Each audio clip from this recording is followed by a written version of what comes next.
Hello and welcome to the Coach Judy Live Talk Show.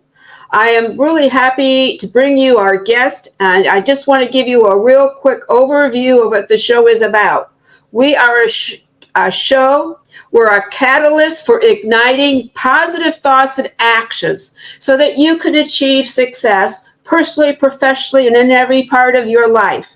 Through our guests that are celebrities, experts, authors, and people who have a message to say, become guests on our show because everybody has a special message. Today's show, our guest, and the other parts of our show that we're going to be doing has a theme that runs throughout the entire part of it.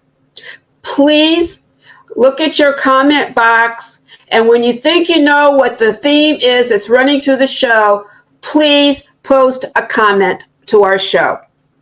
And I'm excited with our guest because he survived, literally survived isolation, kidnapping, and he was an American working in Venezuela with the name of the company was Citgo Petroleum. He was the CEO of the company in Venezuela. I would like to welcome Jose Pereira to the show. Please share with us, what's this all about? Well, thank you for having me, Judy.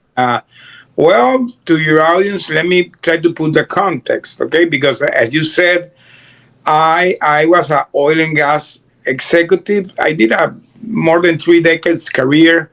I began my career in Venezuela, in the oil and gas in Venezuela, because I'm Venezuelan born, original Venezuelan born. So I began the career in the oil and gas of Venezuela that is called Petróleos de Venezuela, or Petroleum of Venezuela, PDVSA. All right. PDVSA. So PDVSA or PDVSA is the owner of Citgo Petroleum. Citgo Petroleum is very well known here in the U.S. because, by the way, in Florida there has a lot of gas stations, and one of the biggest terminal is in Tampa, Florida. Okay. So very well known, and I was working assigned there, and at the end of my career, I became the CEO of the company. That was in 2017.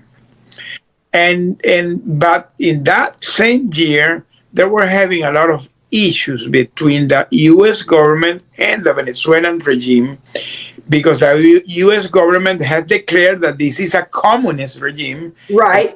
Were working to throw them out because they were hurting the people there. Right. And the U.S. government at that time decided to impose sanctions to the country, to the officers of that country, and even they did an oil embargo.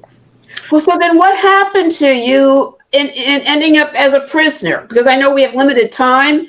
So can you share with our listening audience, watching audience as well, how did you end up being kidnapped for 4 years, 5 years? 5 years. Well, because I during that tension between the two countries, I never thought that could affect me. I decided to get retired because I was entitled to get retired. So I flew to Caracas and asked for my retirement. But I received a last-minute call when I was already preparing my retirement to go to make a presentation. And that presentation resulted to be an ambush. And we were taken with my 5 top executives. They kidnapped us and they took us as hostage because they used us as political pawns to get relief from the U.S. government sanctions. So that was what these guys were trying to do. So the negotiation lasted so long that's why I stayed 5 years. Right. So first year, I was in a solitary confinement. We were separated. So you were isolated. So basically, you were isolated in a place that was small. It had had lights on it, but they were on the entire time. Yes. What happened to you during those 9 months then? Well, as I always say, I believe that there was a hand of God, because I was having a lot of suicidal thoughts, because I was really having a lot of illness. And by the time I already had lost 100 pounds, I was starving. So I was literally trying to take my life off. But, I began to think in my family. I began to think in my family that I really needed to work hard to come back, Right. and that made my mindset swift. When I begin to have more positive thoughts, and I begin to get more focus on the situation that really, to tell you the truth, I'm not exactly sure how I did it, but I did it. I did it because this is something that every human has inside. Everybody has that inner force inside, and I discovered that I have it and I use it. That inner Right. force. So for me, it has been part of my journey. Today I tell the people that anything that you're going in your life, even in the darkest moment, because for us was the darkest moment ever, and we survived it. It's a matter of attitude. It's a matter of Wow. choice. It's a matter of. So you really didn't have a choice, but you found ways to cope so that you could survive. And it took a lot of your mind thought of how to figure it out. So how did you figure out how to survive? Because I want to say to the audience, you had pneumonia, you had bronchitis, not very little to no medication. It was your body fighting it off itself. Because I discovered that I needed to be back for my family. Because when after 9 months, I received a call from my wife, a very short call, and she was telling me that they were fighting very hard to bring me back. And by the way, the U.S. government was very involved in bringing us back. So that gave me something that is very important. It gave me hope. So now I'm having hope. Now So I'm it's having hope. And the hope and that connection with the people that love me, that because you said it very well, anything in your life, never do it alone. Get connected with the people that love you. So for me, was like I needed to come back to my wife. I needed to come back to my kids, and I began to work very hard on that. So everything is here in your mind. I'm glad you said that. I'm glad you said it is the mind, because I always talk about stems from the mind, how we think, how we change our thought process when we're going through difficult times. And then also when you were able to join the men, I think you said 9 months later, all right, how did the 6 of you together find a way to keep going for 4 more years? Well, that is another thing that really did a boost in the situation.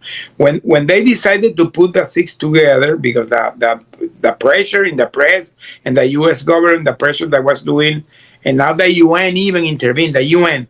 So there was a lot of pressure. So they decided to put the 6 together. The first day that we got, after almost 1 year that we saw our faces, then we were all in very, very bad shape, all of us. We look skeletons, but we are now together. So we decided to create, like I call, a survivor plan.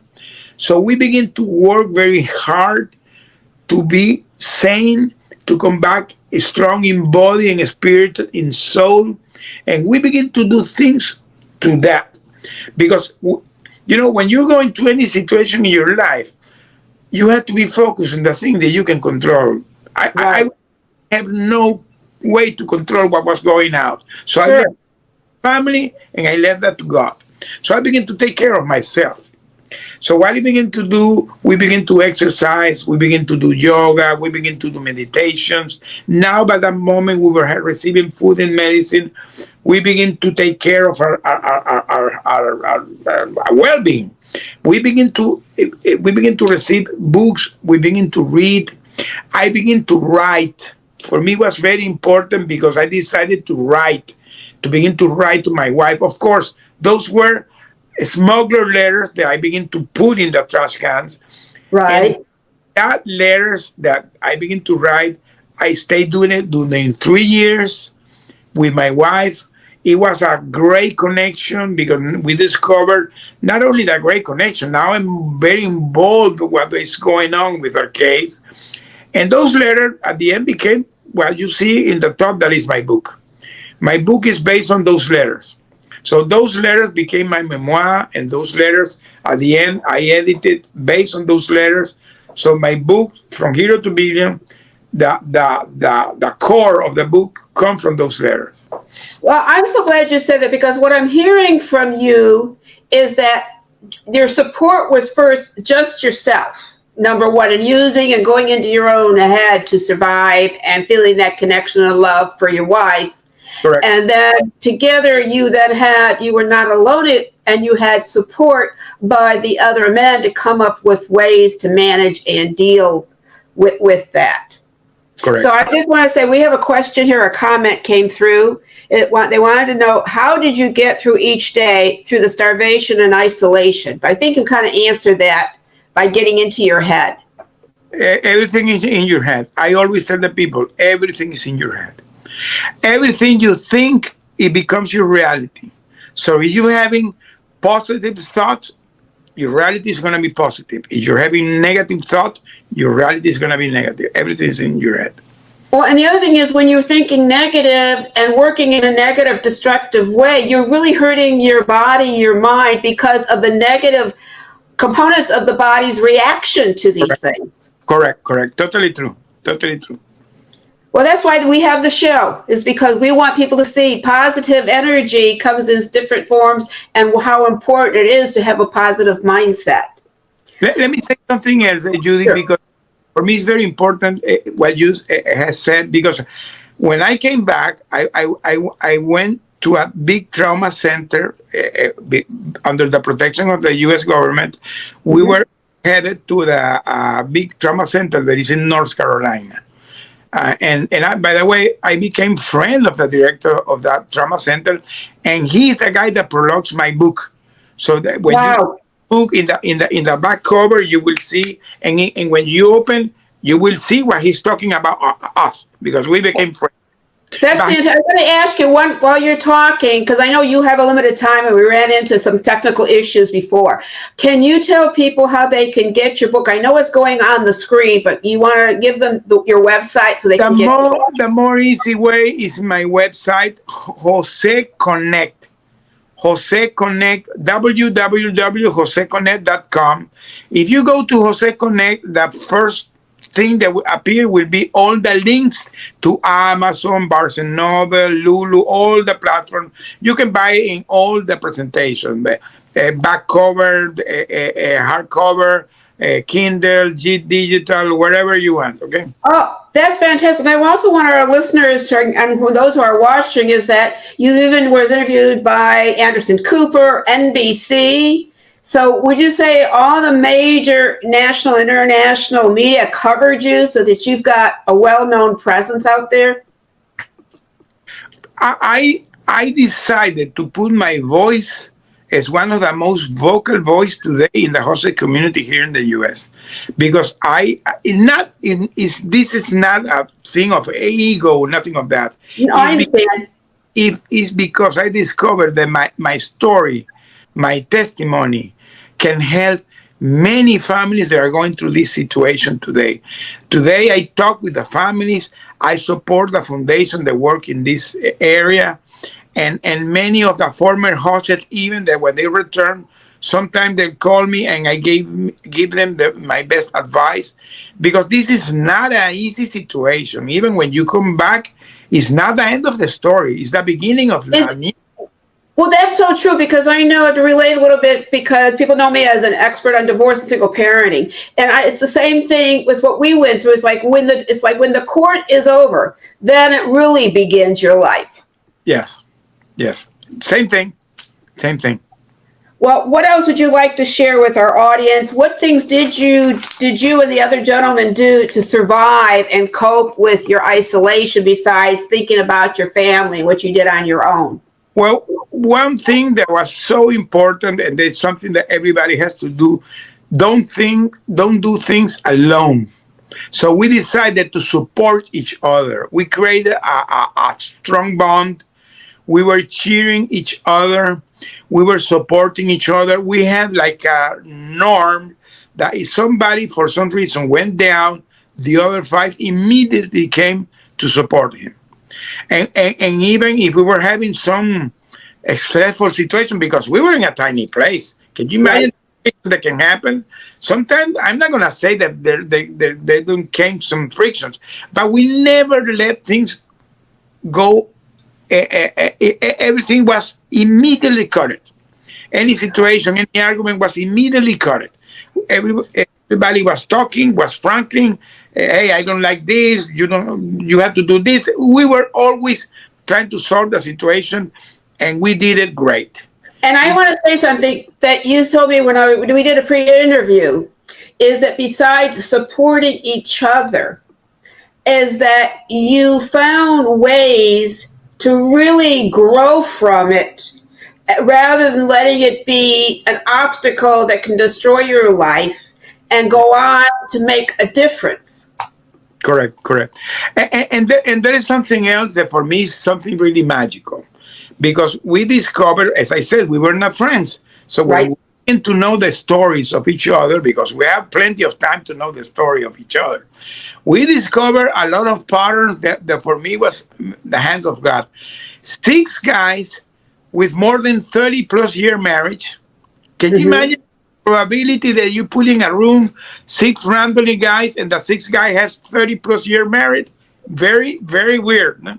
So I can't imagine because everybody's situation is different. You've gone through trauma and major challenges and potential life-threatening situations. It's hard for others to imagine how you cope and get through it and come on the other side and be, as healthy as one can be when you've been traumatized terribly.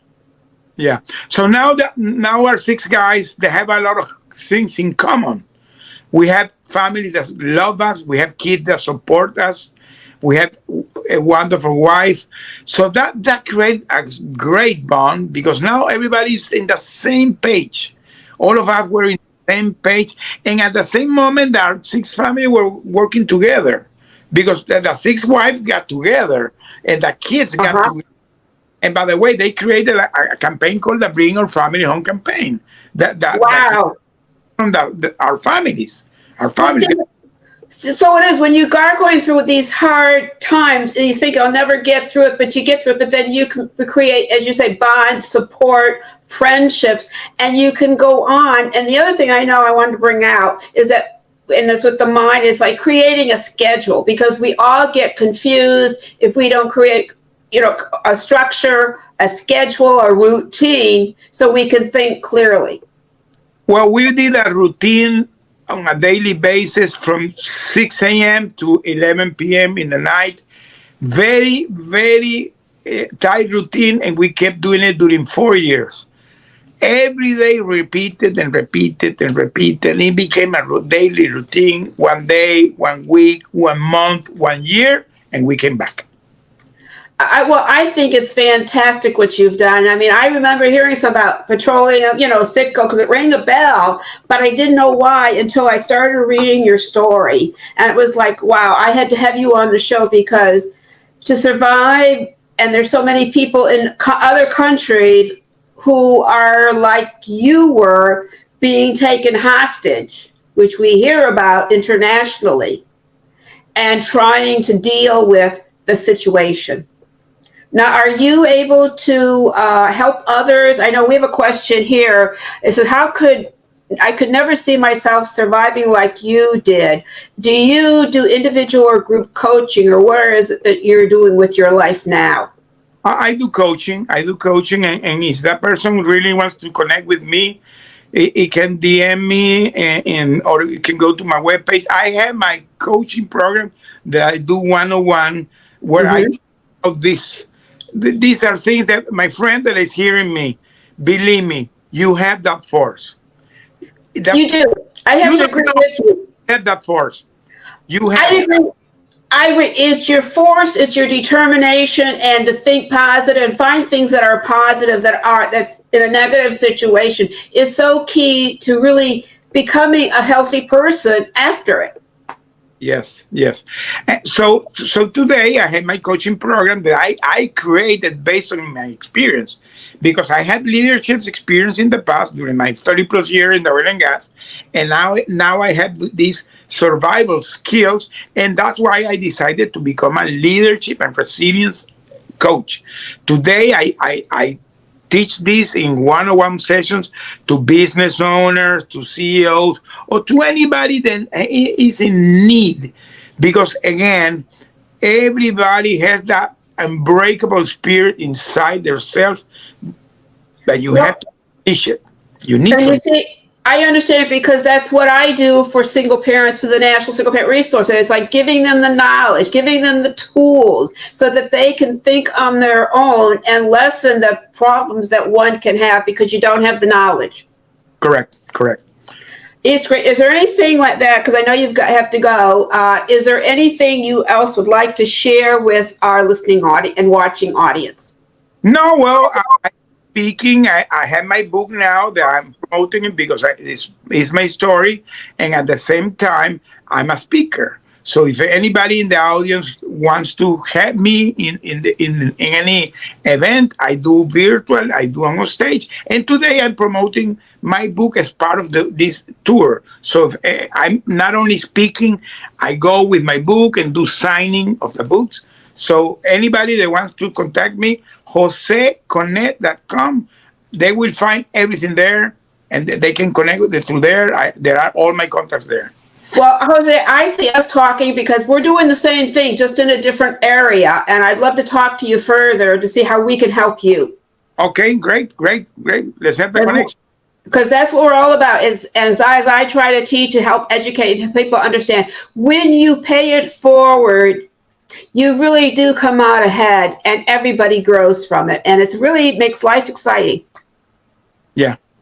All right. Well, thank you so much for coming in to our show and sharing your story. We're going to get it out there through our platforms and through our network that we have our show with, that's on Roku, as well as other I should say, let people know your show, this segment is going to be on 56 platforms. It's going to be on, as I said, a Roku station called, I think it's Box String or Box something, which we're going to have the information up there. And it's going to be totally unbelievable, the exposure we're going to help you get, because your story needs to be told to support and empower others. Yeah, Judy, for me, it's important when I begin to do this, because I did my interview with Anderson Cooper 1 month after I came back. So really, when the production of CNN called me, I had left weeks, and I said, I'm going to do it, because I was convinced that I needed to put my story out, because I said, for some reason of God, I went through this, and I survived it. When I was coming in the plane, coming back to the U.S., in the U.S. plane to rescue us, I was so happy that my daughter, when I landed here in the hangar in San Antonio, Texas, in the military base, we landed in a military base. When I in the tarmac going to the hangar, that family was there. My daughter always tell me that she saw me like I was coming from a vacation. She could not believe. I was smiling, and I told her, you know why? Because I was so happy that I made it. Right. So I'm happy that we made it. So I said, I need to tell this story. I need to help others, because if I can make it, others can do it. So that's why I decided to become a coach. That's why I decided to be a speaker. That's why I began to support these foundations. And that's why I wrote my book. So that's part of my journey. I want to congratulate you on what you've done and to achieve and what you're doing to help others, because it is so key. You're an inspiration to anybody who hears you speak and hears the story and what you can teach from those experiences, because our experiences are assets, which people don't realize, because you grow and you learn from them. And it's even greater when you can expand that to others and help them reduce the challenges that they can face out of it. Because it's like you're giving back. It's giving what your experience is, as I think for myself, it's given the pain that I've gone through, the purpose, and making a difference for others. And I think that's key for everyone. So I want to thank you so much for coming on. I look forward to talking to you again. Thank you very much. Wonderful. Thank you. You're welcome. Thank you. Okay, bye. Take care. All righty, we're going to go to a commercial break.